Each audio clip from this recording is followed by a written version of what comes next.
क्षेत्र में सिंचाई सुविधा उपलब्ध कराई गई है। विगत 5 वर्षों में दशकों में लंबित चल रही बाण सागर, अर्जुन सहायक, सरयू नहर सहित कुल 20 सिंचाई परियोजनाएं पूर्ण की गई हैं, जिनसे 21.82 लाख हेक्टेयर अतिरिक्त सिंचन क्षमता का सृजन किया गया। इससे प्रदेश के 44.72 लाख कृषक लाभान्वित हुए। भारत सरकार द्वारा संचालित योजना पर ड्रॉप मोर क्रॉप के अंतर्गत बुंदेलखंड क्षेत्र हेतु तृतीय पैकेज में फूल पहाड़ स्प्रिंकलर परियोजना, शहजाद बांध स्प्रिंकलर परियोजना एवं मसगांव चिल्ली स्प्रिंकलर प्रणाली की स्वीकृति प्रदान की गई है, जिसकी लागत 184.61 करोड़ रुपए है। प्रदेश में 74,307 राजकीय नलकूपों तथा 252 लघु डाल नहरों का कृषकों को मुफ्त सिंचाई सुविधा उपलब्ध कराई जा रही है। बेहतर कनेक्टिविटी से विकास कार्य को गति मिलती है, इसलिए मेरी सरकार द्वारा प्रदेश में विश्व स्तरीय एक्सप्रेसवे का नेटवर्क तैयार किया गया है। आज उत्तर प्रदेश की पहचान एक्सप्रेस प्रदेश के रूप में सशक्त हो रही है। लखनऊ से गाजीपुर तक 340 किलोमीटर लंबे 6 लेन के प्रवेश नियंत्रित पूर्वांचल एक्सप्रेसवे का लोकार्पण माननीय प्रधानमंत्री जी द्वारा नवंबर 2021 में किया गया। गोरखपुर को पूर्वांचल एक्सप्रेसवे से जोड़ने के लिए गोरखपुर लिंक एक्सप्रेसवे का निर्माण किया जा रहा है। बुंदेलखंड एक्सप्रेसवे परियोजना का निर्माण कार्य निर्धारित लक्ष्य के अनुसार गतिमान है तथा इस वर्ष जून के अंतिम सप्ताह में कार्य पूर्ण हो जाएगा। 594 किलोमीटर लंबी 6 लेन गंगा एक्सप्रेसवे परियोजना का कार्य प्रारंभ हो चुका है। राज्य के सभी एक्सप्रेसवे के किनारे इंडस्ट्रियल कॉरिडोर विकसित करने का निर्णय लिया गया है। प्रदेश के बृहद रोड नेटवर्क को सुगम यातायात योग्य बनाए रखने हेतु राज्य स्तरीय अभियान चलाकर गड्ढा मुक्ति, विशेष मरम्मत, नवीनीकरण एवं सतत सुधार का कार्य प्रगति पर है। सभी ब्लॉक मुख्यालयों को चरणबद्ध रूप से 2 लेन चौड़े मार्ग से जोड़े जाने का कार्य प्रगति पर है। प्रदेश के विकास में हवाई कनेक्टिविटी महत्वपूर्ण भूमिका है। लखनऊ एवं वाराणसी वर्तमान अंतर्राष्ट्रीय हवाई अड्डों तथा कुशीनगर में नवीन अंतर्राष्ट्रीय हवाई अड्डे के साथ जेवर जनपद गौतम बुद्ध नगर में नोएडा ग्रीनफील्ड अंतर्राष्ट्रीय हवाई अड्डा तथा अयोध्या में मर्यादा पुरुषोत्तम श्री राम अंतर्राष्ट्रीय हवाई अड्डे के साथ उत्तर प्रदेश शीघ्र ही 5 अंतर्राष्ट्रीय हवाई अड्डों वाला देश का एकमात्र राज्य बन जाएगा। आप जाओगे माननीय प्रधानमंत्री जी द्वारा 25 नवंबर 2021 को जेवर में नोएडा अंतर्राष्ट्रीय हवाई अड्डे का शिलान्यास किया गया। 5000 हेक्टेयर क्षेत्रफल में विकसित होने वाला नोएडा अंतर्राष्ट्रीय हवाई अड्डा उत्तर भारत के सबसे बड़े हवाई अड्डों में से एक होगा। अयोध्या अंतर्राष्ट्रीय हवाई अड्डे का निर्माण पूर्ण करने हेतु भूमि को भारतीय विमानपत्तन प्राधिकरण को हस्तांतरित किया जा चुका है। रक्षा उत्पादन के क्षेत्र में देश को आत्मनिर्भर बनाने के उद्देश्य से राज्य में Uttar Pradesh defence industrial corridor परियोजना का क्रियान्वयन सफलतापूर्वक आगे बढ़ रहा है। यूपी इन्वेस्टर समिट 2028 प्राप्त 4.68 लाख करोड़ रुपए तक के निवेश प्रस्तावों में से लगभग 3 लाख करोड़ रुपए के निवेश प्रस्तावों का प्रबंधन विभिन्न चरणों में है। इन निवेशों में से 8 लाख से अधिक रोजगार के अवसर सृजित हो रहे हैं। आगामी 3 जून को इन्वेस्टर समिट की तृतीय ग्राउंड लेवल ब्रेकिंग सेरेमनी में माननीय प्रधानमंत्री जी के कर कमलों से 75,000 करोड़ रुपए से अधिक के निवेश प्रस्तावों को धरातल पर उतारा जाएगा। प्रदेश के त्वरित आर्थिक विकास और रोजगार तथा स्वरोजगार के अवसरों के सृजन में सूक्ष्म, लघु एवं मध्यम उद्यमों की महती भूमिका है। प्रदेश सरकार द्वारा अधिकार उद्यमों की स्थापना हेतु वातावरण का सृजन किया गया। MSME अधिनियम 2020 के माध्यम से इकाइयों को 72 घंटे में उद्योग स्थापित करने की अनुमति देकर 1000 दिनों तक विस्तृत प्रपत्र दाखिल करने की सुविधा दी गई है। प्रदेश के समस्त जनपदों के उत्पादों पारंपरिक शिल्पों के समग्र विकास हेतु मेरी सरकार द्वारा एक जनपद एक उत्पाद योजना संचालित की जा रही है। 5 वर्षों में निर्यात 88,000 करोड़ रुपए से बढ़कर 1.56 लाख करोड़ रुपए हो गया है। लंबे समय से बंद चल रहे 7 कंबल कारखाना एवं कालपी स्थित हाथ कागज उत्पादन केंद्र को पुनः संचालित कराया गया है, जहाँ उत्पादन को प्रारंभ हो चुका है। मेरी सरकार सूचना प्रौद्योगिकी को अपनाकर सुशासन के लक्ष्यों को हासिल कर रही है। वर्तमान में ई-डिस्ट्रिक्ट परियोजना के अंतर्गत 38 सरकारी विभागों की 272 शासकीय सेवाएं जन सेवा केंद्रों के माध्यम से प्रदेश के आम जनमानस को उपलब्ध कराई जा रही है। शहरी एवं ग्रामीण क्षेत्रों में 1.50 लाख जन सेवा केंद्रों के लक्ष्य के सापेक्ष अब तक कुल 1.72 लाख केंद्र स्थापित किए जा चुके हैं। मुख्यमंत्री हेल्पलाइन योजना में 500 सीटर कॉल सेंटर पर नागरिकों की शिकायतों का निस्तारण संबंधित विभागों के स्तर से किए जाने की व्यवस्था की गई है। प्रदेश के शहरी एवं ग्रामीण क्षेत्रों के युवाओं को तकनीकी रूप से सक्षम बनाने के उद्देश्य से पूर्व प्रधानमंत्री स्वर्गीय श्री अटल बिहारी वाजपेयी जी की जयंती सुशासन दिवस दिनांक 25 दिसंबर 2021 से निःशुल्क टैबलेट स्मार्टफोन वितरण योजना आरंभ की गई है। इस योजना के अंतर्गत अब तक लगभग 12 लाख टैबलेट स्मार्टफोन वितरण हेतु जनपदों को उपलब्ध कराए जा चुके हैं तथा वितरित किए जा रहे हैं। आगामी 5 वर्षों में कुल 2 करोड़ स्मार्टफोन टैबलेट वितरित किए जाने का लक्ष्य निर्धारित किया गया है। प्रदेश में निर्बाध बिजली आपूर्ति सुनिश्चित किए जाने हेतु पिछले 5 वर्षों में 705 नए उपकेंद्र स्थापित किए गए हैं तथा 1413 उपकेंद्रों की क्षमता बढ़ाई गई है। हरदुआगंज तापीय परियोजना के अंतर्गत निर्मित 1.660 मेगावाट की इकाई चालू कर दी गई है। वर्तमान में जिला मुख्यालय पर 24 घंटे, तहसील मुख्यालय पर 21 घंटे एवं गांवों को 18 घंटे बिजली आपूर्ति का रोस्टर निर्धारित किया। निजी नलकूप उपभोक्ताओं को दिनांक 1 जनवरी 2022 से बिजली के बिल में 50% की छूट प्रदान की गई है।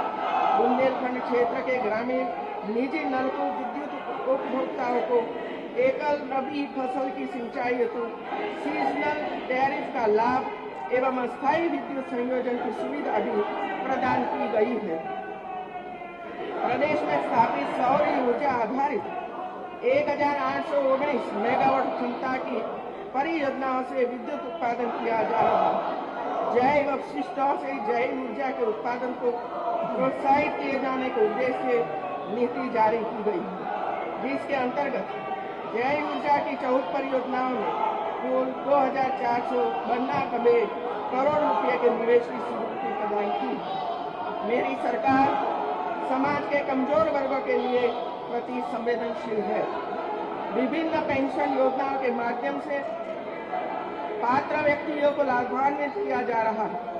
वृद्धावस्था पेंशन योजना अंतर्गत प्रत्येक लाभार्थी की पेंशन राशि को बढ़ाकर 1000 रुपये प्रति माह की दर से लगभग 56 लाख वृद्धजनों को पेंशन प्रदान की जा रही है।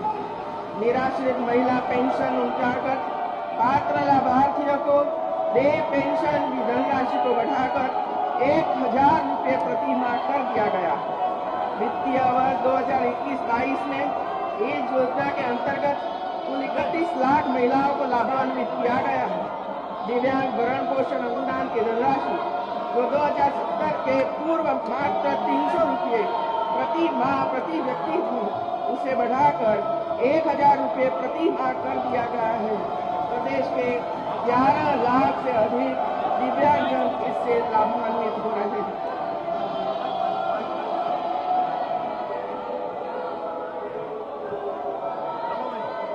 कोविड-19 संक्रमण के कारण अनाथ प्रभावित हुए बच्चों के भरण पोषण, शिक्षा, चिकित्सा आदि की व्यवस्था हेतु उत्तर प्रदेश मुख्यमंत्री बाल सेवा योजना का संचालन किया जा रहा है। योजना के अंतर्गत पात्र बच्चों को 4,000 रुपये प्रति माह की आर्थिक सहायता प्रदान की जा रही है। इसी प्रकार कोविड-19 संक्रमण से विभिन्न कारणों से अपने माता पिता अथवा अभिभावक होने वाले बच्चों के लिए उत्तर प्रदेश मुख्यमंत्री बाल सेवा योजना का संचालन किया जा रहा है। इस योजना के अंतर्गत पात्र लाभार्थियों को 2,500 रुपये प्रति माह की आर्थिक सहायता प्रदान की जा रही है।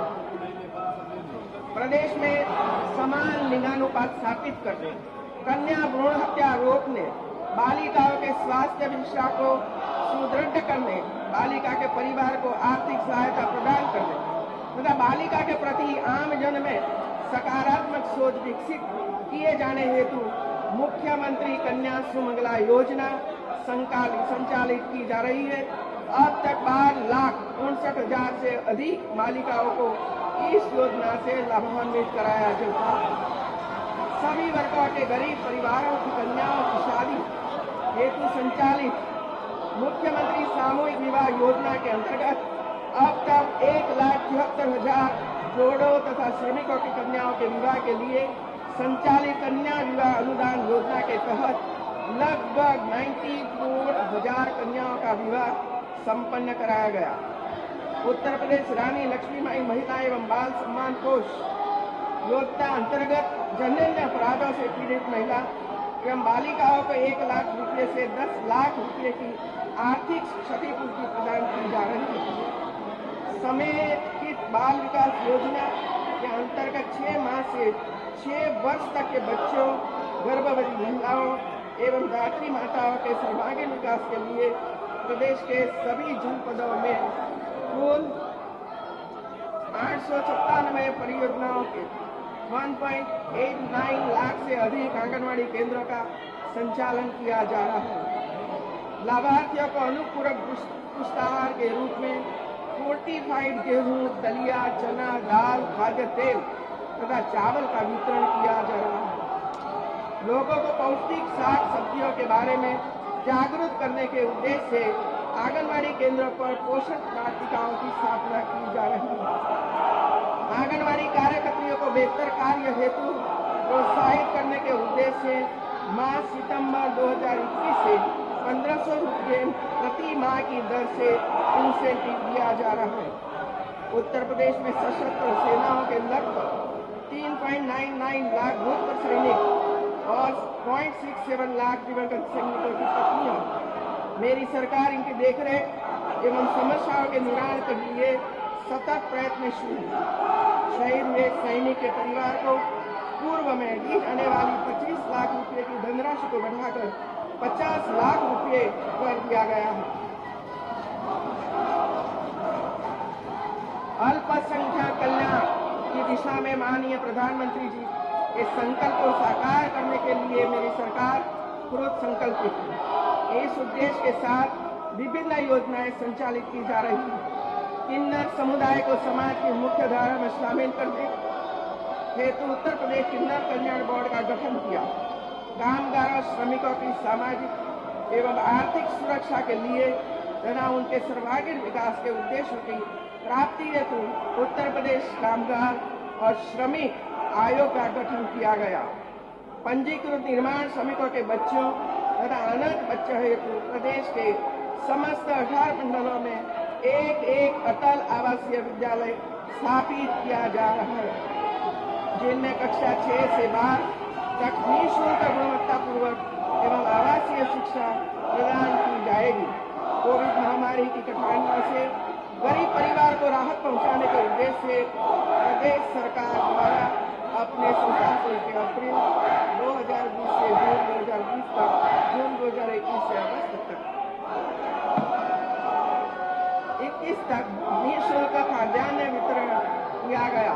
राज्य सरकार द्वारा माह दिसंबर 2021 से मार्च 2022 तक अंत्योदय एवं पात्र गृहस्थी कार्ड धारकों को नियमित वितरित होने वाले गेहूं एवं चावल का वितरण निःशुल्क करते हुए 3 अन्य आवश्यक वस्तुओं आयोडाइड नमक, दाल, साबुन, चना, रिफाइंड सोयाबीन तेल को भी सम्मिलित कर निःशुल्क वितरण किया गया। इस योजना से प्रदेश के लगभग 15 करोड़ लाभार्थी लाभान्वित हुए। यह देश का सबसे विशालतम खाद्यान्न वितरण कार्यक्रम है, जिसका विस्तार माह अप्रैल 2022 से जून 2022 तक कर दिया गया है। प्रधानमंत्री गरीब कल्याण अन्न योजना के तहत राज्य में अप्रैल 2020 से नवंबर 2020 और मई 2021 से मार्च 2022 तक निःशुल्क खाद्यान्न वितरण कराया गया। प्रत्येक निःशक्तजन राशन कार्ड धारक को चिन्हित कर उनके घर पर ही खाद्यान्न उपलब्ध कराए जाने की सुविधा प्रदान की जा रही है। इसके अतिरिक्त राशन कार्ड धारकों को देश में किसी भी स्थान पर राशन कार्ड के माध्यम से राशन उपलब्ध कराने की व्यवस्था की गई है। ग्राम्य विकास के माध्यम से देश को आत्मनिर्भर बनाना गांधी जी का स्वप्न था। मेरी सरकार ग्रामीण विकास से संबंधित विभिन्न योजनाएं क्रियान्वित कर रही है। मुख्यमंत्री आवास योजना ग्रामीण के अंतर्गत वित्तीय वर्ष 2018-19 से अब तक कुल 102 लाख आवास का निर्माण पूर्ण कराया जा चुका है।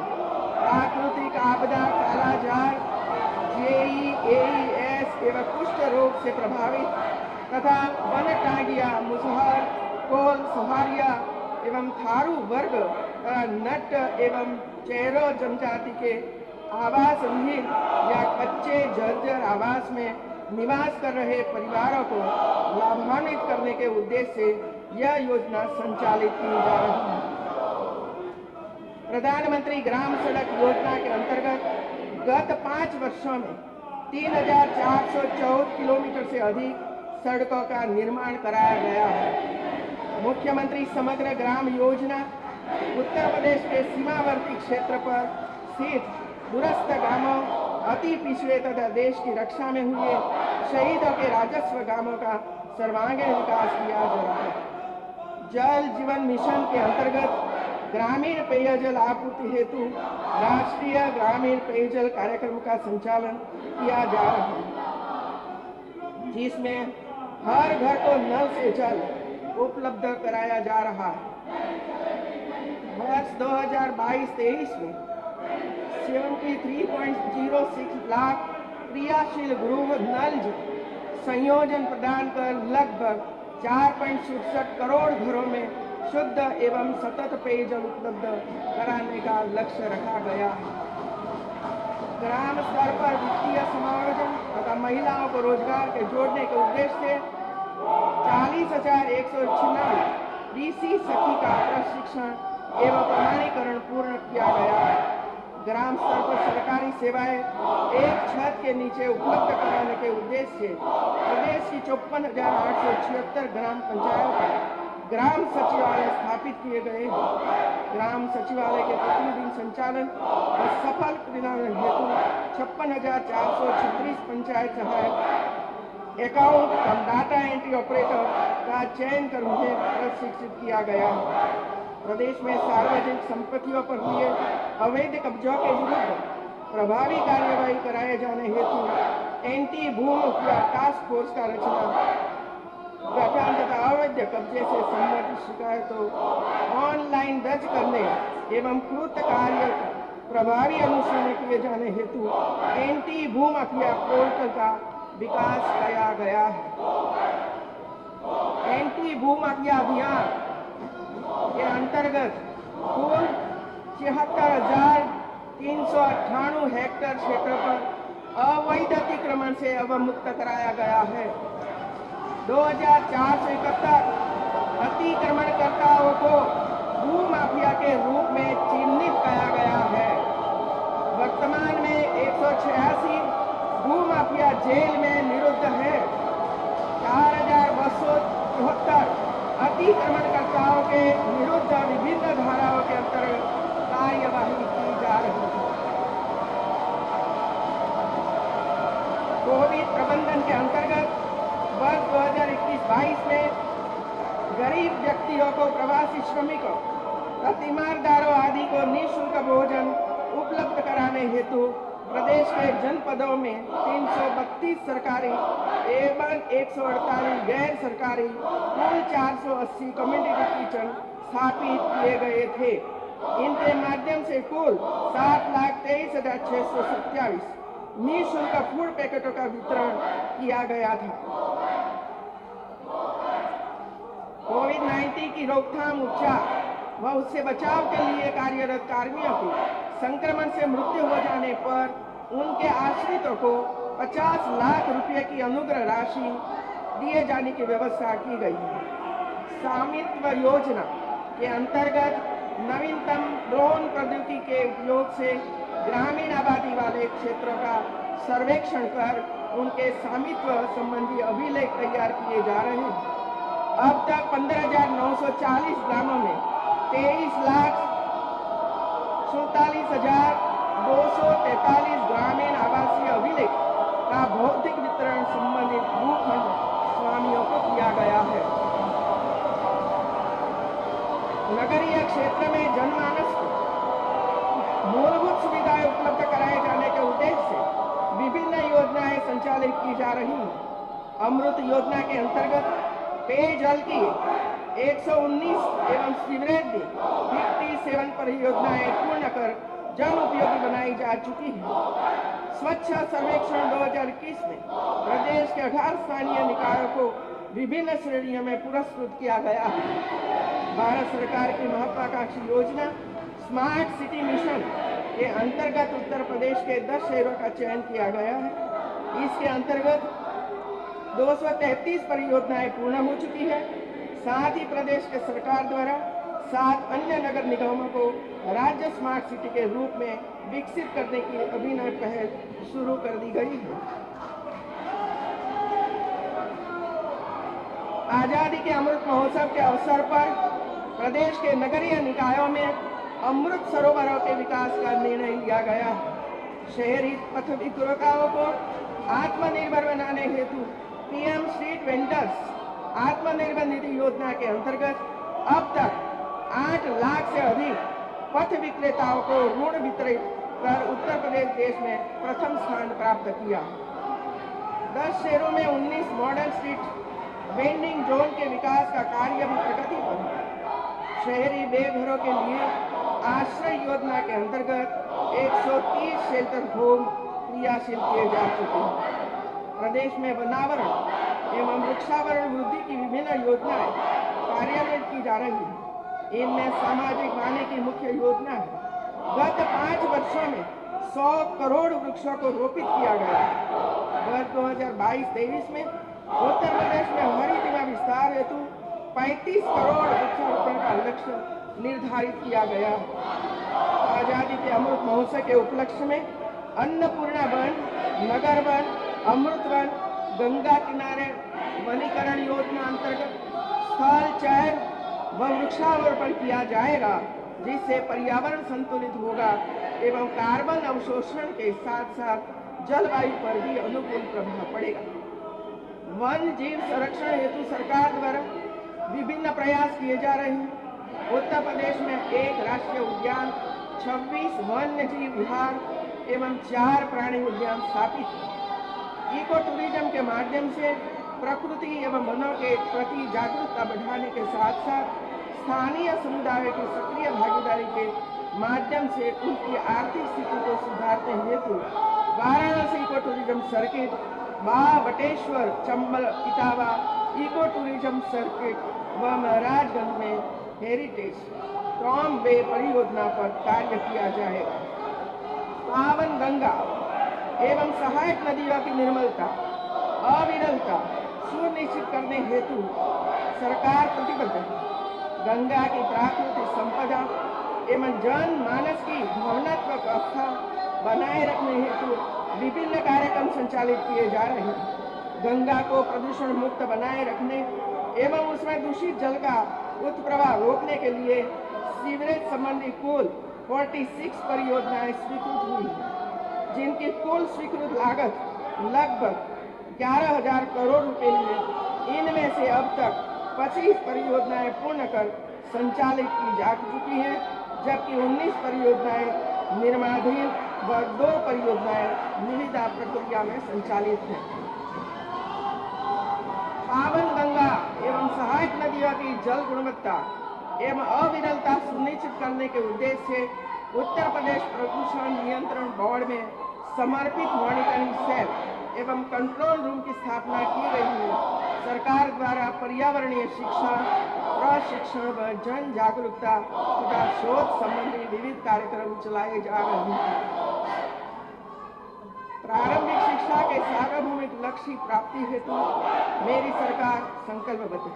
प्रदेश में सभी बच्चों के लिए 1 से 3 किलोमीटर की परिधि में विद्यालय की सुविधा उपलब्ध कराई गई है। इसके अतिरिक्त शैक्षणिक सत्र 2021-22 में लगभग 1.66 करोड़ बच्चों का नामांकन कराया गया है। स्कूल चलो अभियान के अंतर्गत वर्ष 2022-23 में परिषदीय विद्यालय में छात्र नामांकन लक्ष्य 2 करोड़ रखा गया है। समग्र शिक्षा अभियान के अंतर्गत वर्ष 2022-23 में लगभग 2 करोड़ बच्चों को निःशुल्क पाठ्य पुस्तकें व कार्य पुस्तिकाएं वितरित कराए जाने का लक्ष्य है।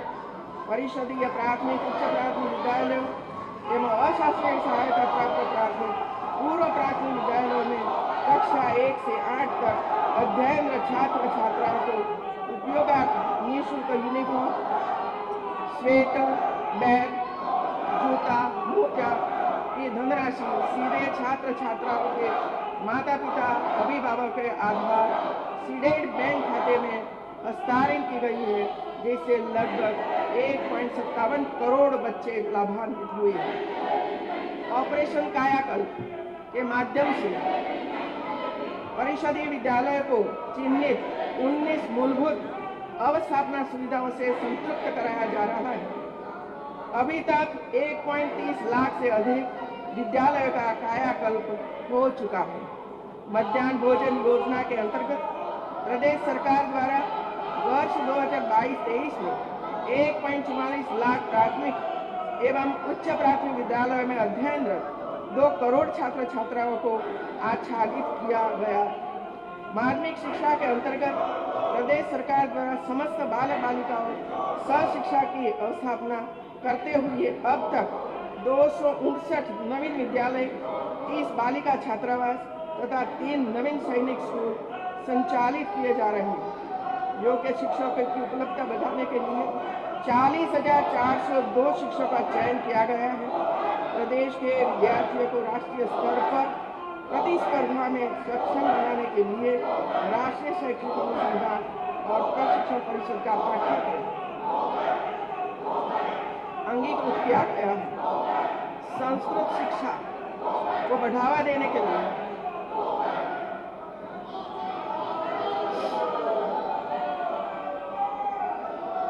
आधुनिक विषयों का समावेश, एनसीईआरटी पाठ्यक्रम, मानदेय प्रशिक्षकों की व्यवस्था, ग्रेजुएटी और मृतक आश्रित विवाह योजना प्रावधान किए गए हैं। असेवित क्षेत्रों में उच्च शिक्षा के प्रसार पर विशेष ध्यान दिया जा रहा है।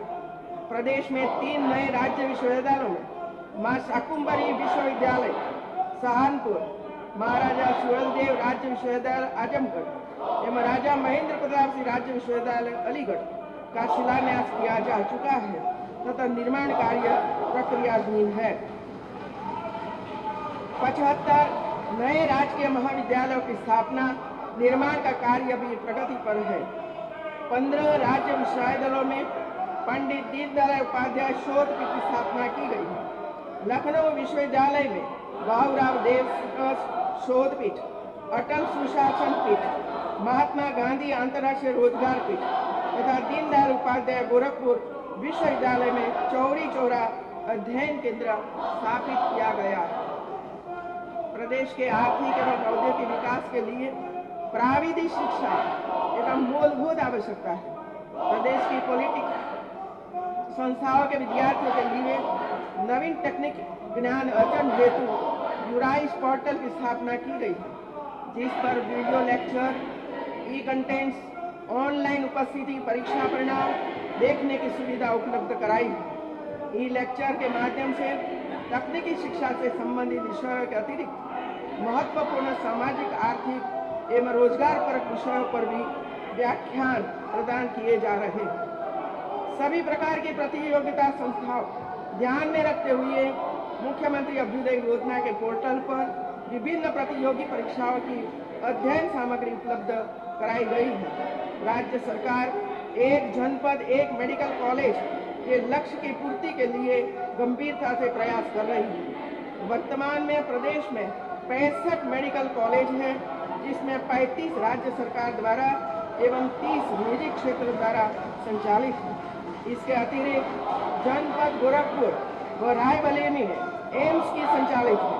प्रदेश के 45 जनपद मेडिकल कॉलेज की सुविधा से आच्छादित है व 14 जनपदों में राज्य सरकार, केंद्र सरकार द्वारा वित्त पोषित मेडिकल कॉलेज निर्माणाधीन है। प्रदेश के 16 असेवित जनपदों में मेडिकल कॉलेज की स्थापना हेतु पीपीपी नीति घोषित की गई है, जिसमें निजी निवेश के माध्यम से मेडिकल कॉलेज स्थापित किए जाने हैं। जनपद संबल एवं महाराजगंज में पीपीपी मोड पर स्थापित होने वाले मेडिकल कॉलेज के लिए राज्य सरकार तथा पीपीपी पार्टनर के मध्य एमओयू हस्ताक्षर कर दिए गए। 6 राजकीय मेडिकल कॉलेजों में बीएससी नर्सिंग कोर्स प्रारंभ किए गए और इस वर्ष 9 मेडिकल कॉलेजों में नए बीएससी कोर्स प्रारंभ किए गए। जनपद गोरखपुर में 52.27 एकड़ भूमि पर 259 करोड़ रुपए की लागत से महायोगी गुरु गोरखनाथ आयुष विश्वविद्यालय की स्थापना की जा रही है। माननीय राष्ट्रपति महोदय द्वारा दिनांक 28 अगस्त 2021 को उक्त महाविद्यालय का शिलान्यास किया गया। आयुष मिशन के माध्यम से जनपद वाराणसी में राजकीय होम्योपैथिक मेडिकल कॉलेज की स्थापना एवं जनपद अयोध्या में राजकीय आयुर्वेदिक महाविद्यालय की स्थापना की जा रही है। प्रदेश की जनता को अच्छी एवं गुणवत्तापरक चिकित्सा सुविधा प्रदान करने सरकार की प्राथमिकता है। प्रदेश के समस्त जनपदों में बच्चों को 10 जानलेवा बीमारियां बचाव तथा गर्भवती महिलाओं को टिटनेस से बचाव हेतु नियमित रूप से निःशुल्क टीकाकरण किया जा रहा है। प्रदेश के 54 जनपदों के 55 चिकित्सालयों में डायलिसिस की निःशुल्क सुविधा उपलब्ध कराई है। जननी शिशु सुरक्षा कार्यक्रम के अंतर्गत गर्भवती महिलाओं को निःशुल्क परिवहन, निःशुल्क जांच, निःशुल्क औषधि, निःशुल्क भोजन एवं आवश्यकता पड़ने पर निःशुल्क ब्लड ट्रांसफ्यूजन की सुविधा प्रदान की गई है। कोविड प्रबंधन हेतु प्रदेश में 11 करोड़ 30 लाख से अधिक कोविड टेस्ट किए जा चुके हैं। इंटीग्रेटेड कोविड कमांड एवं कंट्रोल सेंटर एवं निगरानी समितियों के माध्यम से रोगियों की निगरानी एवं देखभाल की गई तथा लक्षण युक्त व्यक्तियों को घर पर दवाइयां उपलब्ध कराई गई। प्रदेश में अब तक कोविड वैक्सीन की 32 करोड़ से अधिक डोज निःशुल्क लगाई जा चुकी है। प्रदेश में चिकित्सीय ऑक्सीजन की उपलब्धता सुनिश्चित करने हेतु 536 नए ऑक्सीजन जनरेटर प्लांट्स लगाए गए हैं। ई संजीवनी टेलीमेडिसिन कोविड-19 महामारी के दौर में रोगियों को घर बैठे चिकित्सा से परामर्श प्राप्त करने में लाभप्रद रही है। इसके माध्यम से आम जन बिना चिकित्सालय आए सीधे चिकित्सक से परामर्श कर सकते हैं। वर्ष 2070 की तुलना में वर्ष 2021 में एक्यूट इंसेफेलाइटिस सिंड्रोम जापानी रोग नियंत्रण गतिविधियों उल्लेखनीय उपलब्धियां हासिल कर दी है। इसके अंतर्गत एईएस रोगियों की संख्या में 64%, एईएस रोगियों की मृत्यु में 91% तथा एईएस रोगियों की रोग मृत्यु दर में 75% की कमी आई है। इसके अतिरिक्त जेई के रोगियों की संख्या में 78% तथा जेई के रोगियों की मृत्यु में 96% की कमी आई है। प्रदेश में आयुष्मान भारत के अंतर्गत 2300 चिकित्सालयों को आबद्ध किया जा चुका है। उक्त कार्यक्रम के अंतर्गत प्रदेश के 1.78 करोड़ लाभार्थी परिवारों को लाभ दिए जाने का लक्ष्य निर्धारित है। अब तक 1.84 करोड़ लोगों को आयुष्मान कार्ड वितरित किए जा चुके हैं। प्रदेश के समस्त ग्रामीण एवं नगरीय स्वास्थ्य केंद्रों पर प्रत्येक रविवार मुख्यमंत्री आरोग्य मेला आयोजित किया जा रहा है। प्रदेश में औषधि विक्रय अनुमति निर्गत करने हेतु पूर्णतया पेपरलेस ऑनलाइन सिस्टम लागू किया गया। कोविड-19 महामारी के दौरान आवश्यक औषधियों की सतत उपलब्धता सुनिश्चित गई तथा चीनी मिलों को हैंड सैनिटाइजर के विनिमय हेतु 24 घंटे के अंदर अनुज्ञप्ति प्रदान की जाती है। ऑक्सी ट्रैक्टर के माध्यम से कोविड-19 महामारी में ऑक्सीजन की आपूर्ति एवं वितरण पर प्रभावी निगरानी रखते हुए प्रबंधन किया गया। प्रदेश में खेलों के विकास एवं उत्कृष्ट कोटि के खिलाड़ी तैयार करने हेतु जनपद मेरठ में मेजर ध्यानचंद खेल विश्वविद्यालय का शिलान्यास दिनांक 2 जनवरी 2022 को माननीय प्रधानमंत्री द्वारा किया गया। इस पर 700 करोड़ रुपए की धनराशि व्यय की। भारत सरकार से खेलो इंडिया एक जनपद एक खेल योजना के अंतर्गत प्रदेश के 75 जनपदों में खेलो इंडिया सेक्टर की स्थापना किए जाने हेतु 525 लाख रुपए की व्यवस्था की गई। अंतर्राष्ट्रीय खेल प्रतियोगिता में प्रदेश के पदक विजेता एवं प्रतिभाशाली खिलाड़ियों को प्रोत्साहन स्वरूप धनराशि प्रदान की जा रही है। अंतर्राष्ट्रीय खेलों में उत्तर प्रदेश के मूल निवासी पदक विजेता खिलाड़ियों की सीधी भर्ती के माध्यम से राज्य पदों पर नियुक्ति की व्यवस्था की जा रही है।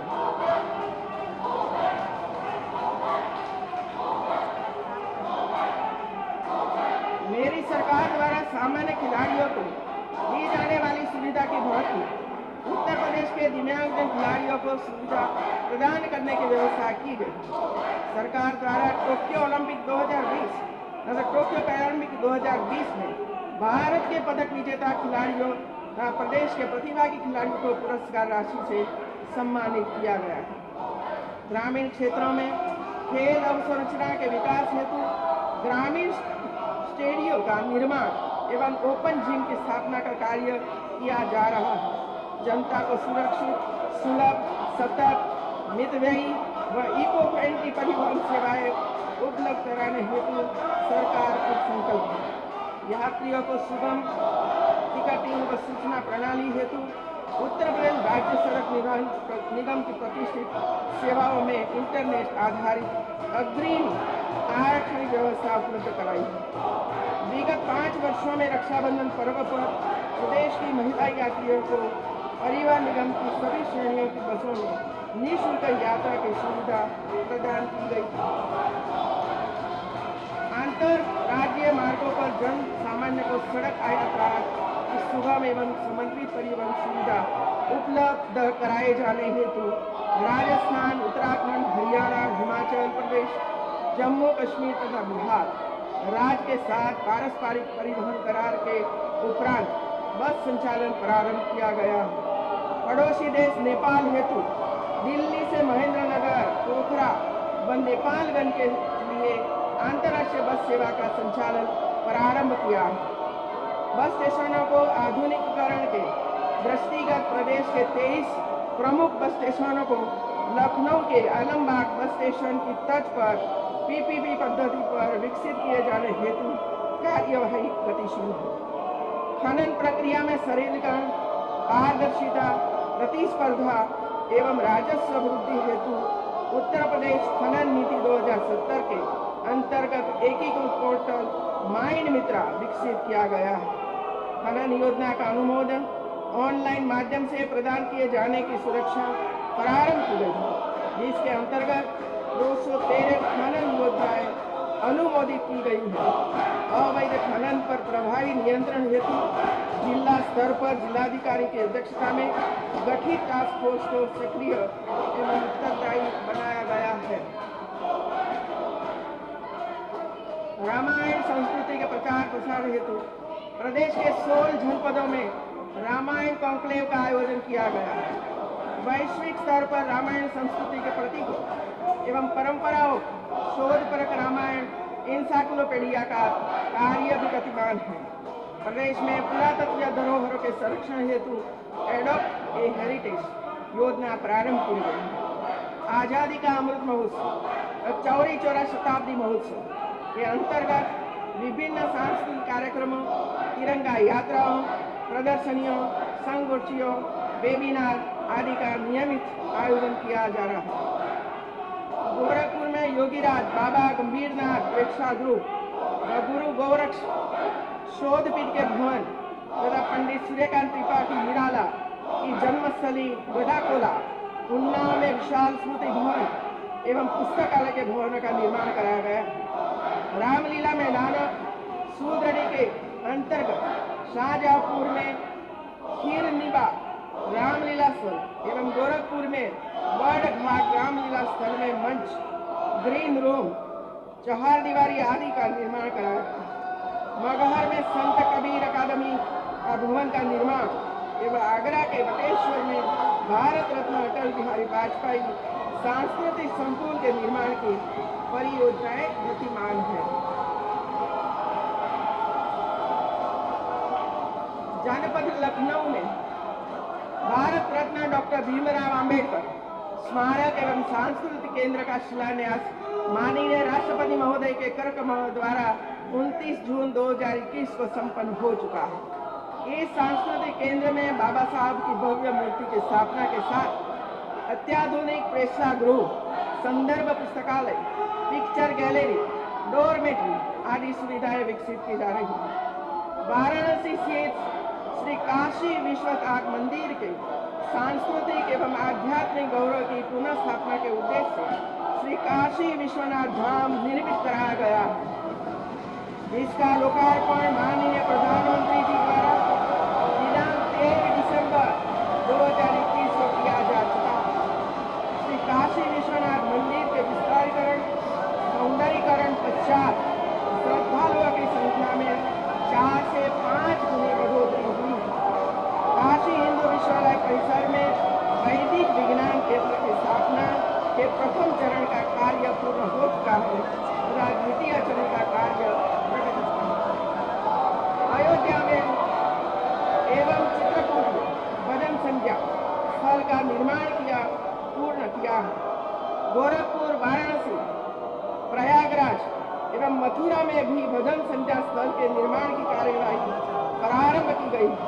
बुजुर्ग संतों, पुजारियों एवं पुरातत्व के समग्र कल्याण की योजना के क्रियान्वयन के लिए एक विशेष बोर्ड की गठन की कार्यवाही की जा रही है।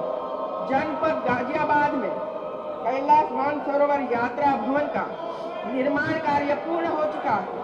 कैलाश मानसरोवर की यात्रा पर जाने वाले प्रदेश के मूल निवासी तीर्थ यात्रियों को 1 लाख रुपए प्रति श्रद्धालु अनुदान दिया जा रहा है।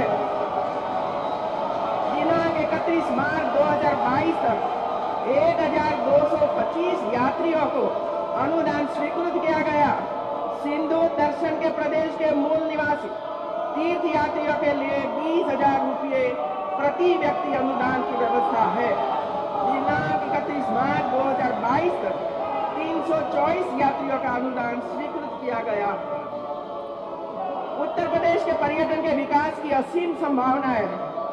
सरकार द्वारा उत्तर प्रदेश दिवस, विश्व पर्यटन दिवस, राष्ट्रीय पर्यटन दिवस इत्यादि का आयोजन बृहद स्तर पर किया जा रहा है। दीपोत्सव, देव दीपावली, महाशिवरात्रि, रंगोत्सव, प्रश्नोत्सव, balloon festival, drone show, Magh Mela, Gorakhpur महोत्सव इत्यादि के आयोजन एवं बृहद स्तर पर प्रचार प्रसार के फल स्वरूप विदेशी एवं घरेलू पर्यटकों के आवागमन में निरंतर वृद्धि हो रही है।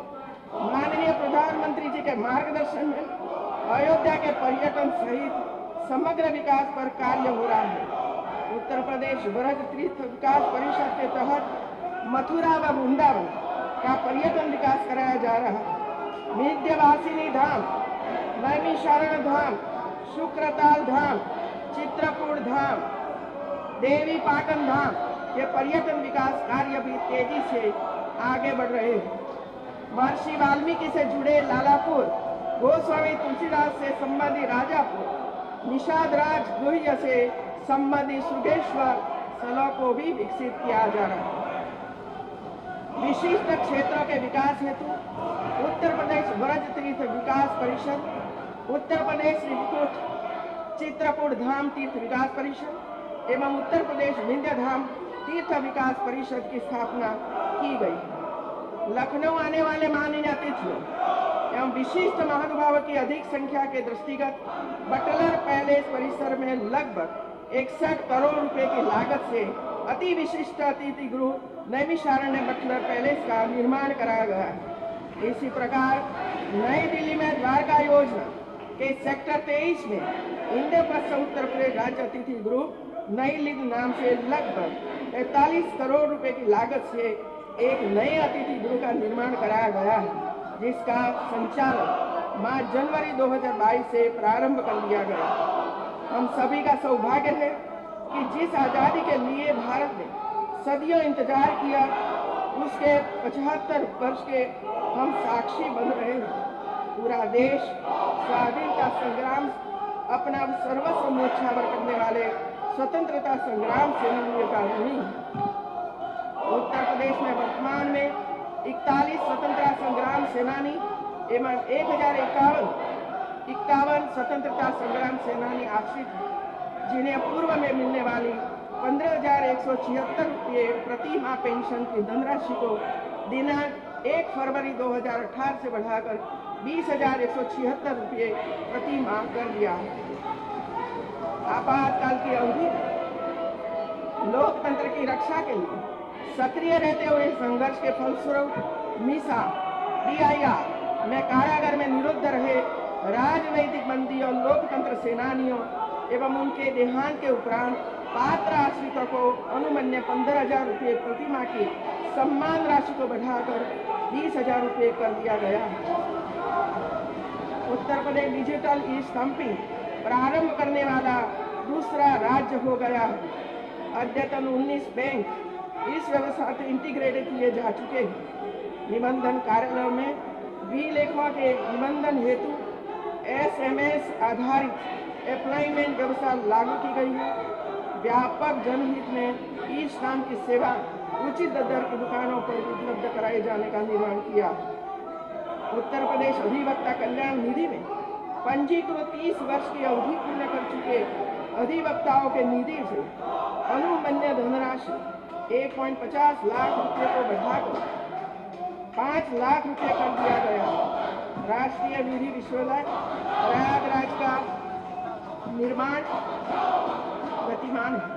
दिनांक 8 मार्च 2022 को आयोजित राष्ट्रीय लोक अदालत में 32 लाख से अधिक मामलों का निस्तारण करके उत्तर प्रदेश को पूरे देश में प्रथम स्थान प्राप्त किया।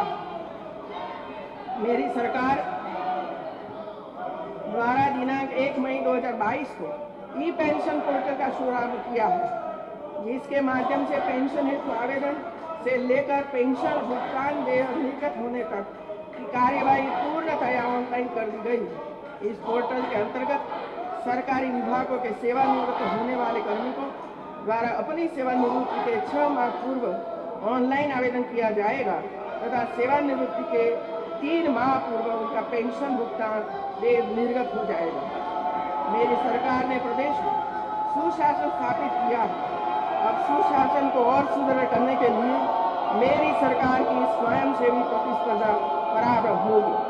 विगत 5 वर्षों में प्रदेश में विकास की नींव डालने का कार्य किया गया। अगले 5 वर्षों में इसी नींव पर विकास की भव्य इमारत सरकार लेगी। इसके लिए उत्तर प्रदेश में निवेश को बढ़ाने, आधारभूत अवसंरचना को शुद्ध करने तथा प्रदेश को देश अग्रणी राज्य बनाने का कार्य किया जाएगा। इस लक्ष्य प्राप्ति के लिए प्रदेश सरकार द्वारा सेक्टर वार 100 दिन, 6 माह, 1 साल, 2 साल एवं 5 साल की बृहद परियोजना बनाई गई है। इन कार्य योजनाओं पर कार्य आरंभ हो चुका है और इसकी गहन समीक्षा भी की जा रही है। प्रदेश के विकास को नई ऊंचाइयां देने के लिए परियोजनाओं के क्रियान्वयन की टाइमलाइन तय किए हुए कार्य संपादित किया गया है। परफॉर्मेंस बेस्ड कार्यों पर फोकस किया जाएगा। पूर्व की भांति मेरी सरकार प्रदेशवासियों को पारदर्शी एवं जवाबदेह सरकार तथा ईमानदार तथा संवेदनशील प्रशासन उपलब्ध कराने के लिए तत्पर रहेगी। इस उद्देश्य की पूर्ति के लिए प्रदेश सरकार के सभी माननीय मंत्रियों के अलग अलग समूह गठित किए गए हैं। माननीय मंत्री समूह द्वारा अलग अलग जनपदों का भ्रमण कर सरकार आपके द्वार के अनुरूप जनता से सीधा संवाद स्थापित किया जा रहा है। इसके साथ ही समाज के कमजोर वर्गों के सम्मानित नागरिकों का खास ध्यान रखते हुए उनकी समस्याओं के समाधान के लिए विशेष प्रयास किए जा रहे हैं। माननीय प्रधानमंत्री जी की प्रेरणा से लोक कल्याण संकल्प पत्र 2022 के माध्यम से प्रदेश की जनता किए गए वादे मेरी सरकार इस वादों को पूरा करने के लिए कृत संकल्पित है तथा इन्हें पूरा करने के लिए तेजी से कार्य किया जा रहा है। माननीय सदस्यगण, मैंने आपके समक्ष सरकार की प्रमुख विकासोन्मुखी नीतियों एवं जन कल्याणकारी योजनाओं की संक्षिप्त रूपरेखा प्रस्तुत की है। वित्तीय वर्ष 2022-23 का आय व्यय शीघ्र ही सदन में प्रस्तुत किया जाएगा। विगत सत्र के पश्चात मैंने कुछ अध्यादेश प्रस्तावित किए हैं, जिनके प्रतिस्थानी विधेयक व कतिपय अन्य महत्वपूर्ण विधेयक आपके विचारक प्रस्तुत किए जाएंगे। मेरी सरकार माननीय प्रधानमंत्री जी के मूल मंत्र सबका साथ, सबका विकास, सबका विश्वास और सबका प्रयास के अनुरूप कार्य कर रही है। मुझे पूर्ण विश्वास है कि सभी माननीय सदस्यगण प्रदेश की आम जनता के व्यापक हित में मेरी सरकार का सहयोग कर जन आकांक्षाओं को पूर्ण करने के अपना बहुमूल्य योगदान करेंगे तथा इस सदन की उच्च गरिमा व पवित्रता को बनाए रखेंगे। इन्हीं शब्दों के साथ मैं आपके सब स्वस्थ सुखद जीवन की मंगल कामना करते हुए आपको हार्दिक धन्यवाद देती हूँ कि आपने मुझे अपने मध्य आने और सरकार के कार्यकलापों को प्रस्तुत करने का सुअवसर प्रदान किया। धन्यवाद। बहुत बधाई, बहुत अच्छा किया। जी, आपने हमारे बीच में आकर हम सब लोगों का मार्गदर्शन किया, इसके लिए हम सब आपके हृदय से आभारी हैं। आपको धन्यवाद देते हैं।